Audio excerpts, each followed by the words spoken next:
let's talk about KSI and Tommy Fury first, and we'll talk about Logan and Dillon Danis. Sure. But I don't know. I guess I was expecting something different because, you know, they've been training now for time, like a couple years.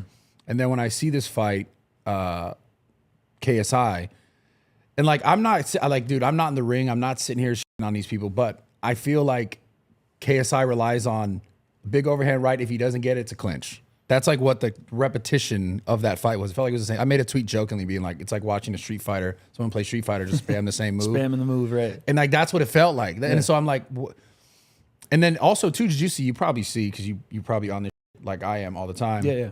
KSI had recently, they were like, let's overturn this decision. And they sent it back in and they sent back out that it went from a majority to a unanimous decision. So he tried to like say, yo, redo this decision, and it got worse for him. So I don't know that the appeal has actually been filed yet. I think what happens is when boxing scorecards are made, there is a review of scorecards just internally after fights, just to make sure that everything was calculated correctly. On the night, when the scores was just calculated incorrectly. The appeal process still hasn't happened yet, so they're still waiting on the actual appeal. One of the scorecards just mathematically was wrong. Okay. So that's all that was. They changed what was already supposed to have been on the scorecard, a unanimous decision, to a unanimous decision. You know what I'm saying? Got it. So the appeal process will probably, today is Sunday. It'll probably You think it's going to get overturned? No. I think Yeah. that because of the way the fight is being judged, I don't see that changing, if that makes sense. There's a lot of stuff that goes into how fights are judged based on what you like as a sportsman or what you like as a judge. And based on the way they judged it, I don't think it's going to get changed. So how are they judging clinching? That's the big point. That's like, the major point. I swear to God, I watched that fight and it just felt, I'm not even trying to dog these people. I'm not trying to dog KSI, but it's just like, he just did a big overhand, and if it didn't do what he wanted it to do, which it didn't the whole fight, he's ended up in a clinch, and then they're just like smacking each other. Exactly. So the clinch, boxing in the clinch is called dirty boxing for a reason. It's kind of the technical gray area in the sport.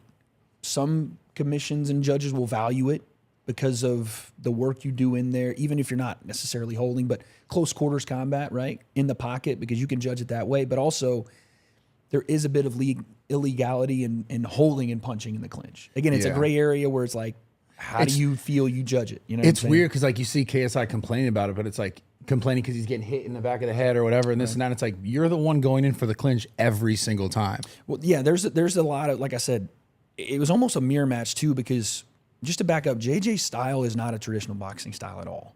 Yeah, of course. He takes a lot of inspiration and almost a carbon copy of Michael Venom Page, who he trains with at London Shoot Fighters. I don't know if you've ever heard of Michael Venom Page. He's a bladed fighter, he's a highlight machine. You should watch him. He's a dope fighter, fights for Bellator. But he takes a very bladed stance, sideways almost, instead of that squared up shoulder, and will dart in and out.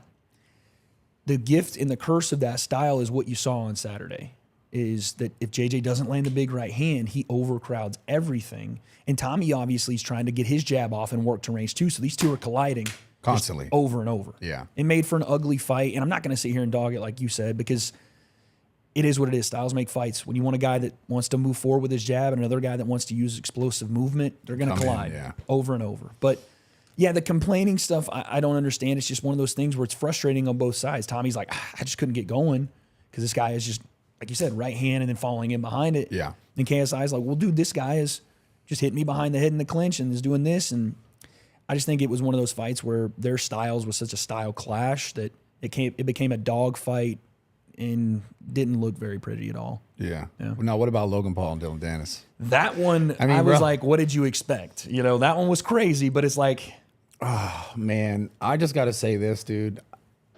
I just don't want to hear about Dillon Danis ever again, man. Yeah. Like, I invited him on the pod a few times, and he's tough to get a hold of, by the way. Yeah. And I'd love to still talk to him, but, bro, like, I don't know what, like, because I saw you were disappointed with it. I was disappointed because, you know, obviously, I know he's a jiu-jitsu guy, high level, super high level.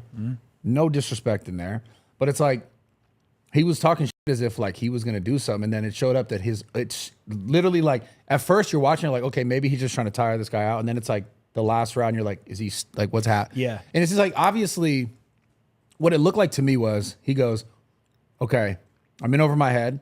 I'm going to just try not to get knocked out. And then that's my claim. And also just mess around and pretend like I don't care about this and jump on the floor and do all these like antics so that the people who are watching me, all these fans who've been riding with me for the last couple months are still like, haha, you got him. But it's like, it's a safe face moment. Yeah, it's a safe face, but you still look stupid. Yeah. Like, at the end of the day. You kind of hit it right on the head. Like, I can't even describe it any better than that, because he posts, and by the way, Dillon. Hold on. He posts what, the one punch he took out of the 9? Well, the one punch he took, but he also posts I don't know the movie, but where Robert De Niro is playing the character. Yeah, Ray Leonard. He's like, you didn't knock me out, Ray. Yeah. You didn't. And he's leaning into that, right? As, okay, well, you didn't do what you said you were going to do, but Dillon didn't do what he said he was going to do. So it's like, well, he didn't do anything. You didn't show up to box. You showed up to get your, like you said, your safe face moment. If this was a real fight, I'd do this, that, and the other. The problem is, even when he did the real fight thing, he's like, Logan slipped out of the guillotine and damn near hammer-fisted him. I even see Mighty Mouse being like, he couldn't even land the guillotine. Couldn't even land that. He tried to go single leg on Logan and he didn't even try. But again, you got the boxing gloves on, but he sprawled it. You know what I'm saying? It's like, okay, cool. Logan wins the MMA.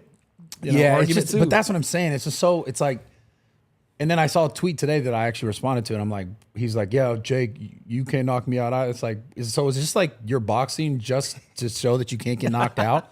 Like, it's just weird to me, dude. Dillon was a very, very smart guy in his build-up. He did exactly what he wanted to do, and I don't blame him for it. And you even saw Conor being like, great show, kid, phenomenal. You know what I'm saying? Like, Conor They're was all doing trolling. It was a troll fest. They're all trolling. You got a crazy bag to come in and troll boxing. And that's where you talked about the legitimacy stuff. That's where I'm like, man, what are we doing? Because at least if you didn't like the KSI and Tommy fight for whatever reasons, maybe the post-fight, I think part of it was the post-fight attitude that turned people off. But if you didn't like that, at least both guys tried. At least they were in there trying to win. Yeah. No, I cannot. There's no disrespect on that. You know what I'm saying? I didn't like to show up and just guard the whole time and then like be like, you didn't get me though. It's like, you said, I think the strategy, if it was this, or if it would have been him going for 2 or 3 rounds to try to like go high guard, let Logan gas, right, rope-a-dope him a bit, and then get back into the fight. Even if you're not the most technical guy, just swing something. That would have been, okay, I'm with you. Let's do it. Did you see?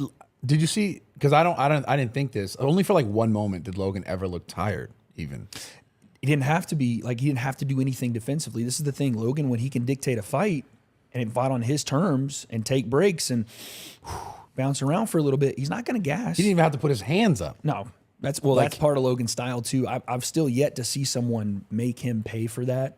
Other than KSI obviously won the fight, but like really make Logan pay. Because to me, Logan didn't look drastically different over the 2 or 3 year time. Like you said, guys have been training this for 5 years. He has a trainer in Milton Supreme that does implement a style like that. It's been successful with other guys, but I was not super impressed with Logan, but that's not his fault.